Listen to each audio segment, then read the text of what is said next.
மகளே லைவில் வந்து 2 தரமான சம்பவம் நடந்திருக்குது. ஒருத்தர் வீட்டுக்குள்ளே வந்திருக்காரு இல்லையா, அவர் வந்து மஞ்சரியோட தங்கச்சி வீட்டுக்காரன் பட்டு அப்படின்னு சொல்லி போட்டாங்களே பிரமோல. எல்லாமே வந்து பார்த்தீங்கன்னா அவங்களே நினச்சிட்டாங்க போல இருக்கு இவர் தான் பட்டுன்னு.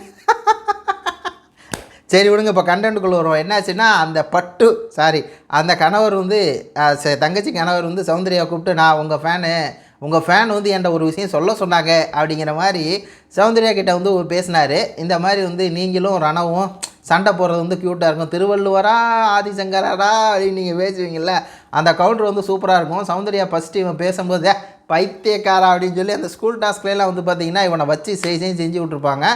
அதுதான் வந்து பார்த்திங்கன்னா குறிப்பிட்டு வந்து உங்கள் ஃபேன்ஸ் வந்து சொல்ல சொன்னாங்க அப்படிங்கிற மாதிரி அவர் சொன்னார். அப்புறம் அந்த குட்டி பாய் வந்து இந்த மாதிரி வந்து ஜெஃப்ரி கையில் தூக்கி வச்சுருக்கேன். அப்போ வந்து ரயான் கேட்குறான், இது யாருன்னு தெரியுமா? தெரியுமே, இதான் எங்கள் சௌந்தர்யா அப்படின்னு சொன்னால் அது நல்லா இருக்குப்பா, சூப்பர்ப்பா.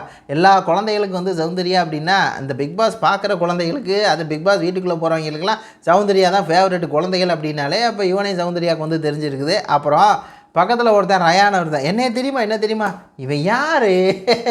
இவன் இந்த வீட்டுக்குள்ளே தான் இருக்கான், மொக்கா வாங்கிட்டான் ரயானு. சவுண்டு தான் மாசு அப்படிங்கிற மாதிரி நல்லா வந்து பார்த்திங்கன்னா 3 குழந்தைகள் வந்துச்சு. 3 குழந்தைகளுக்கும் சௌந்தர்யா வந்து தெரியுது. சௌந்தர்யா வந்து பேசுகிறாங்க. அப்புறம் லைவில் இன்னும் கொஞ்சம் சில விஷயங்கள்லாம் போயிட்டுருக்குது. அது என்னென்னு பார்த்துட்டு சொல்கிறேன். உங்கள் கருத்துக்களை வந்து பதிவு பண்ணுங்கள். நன்றி.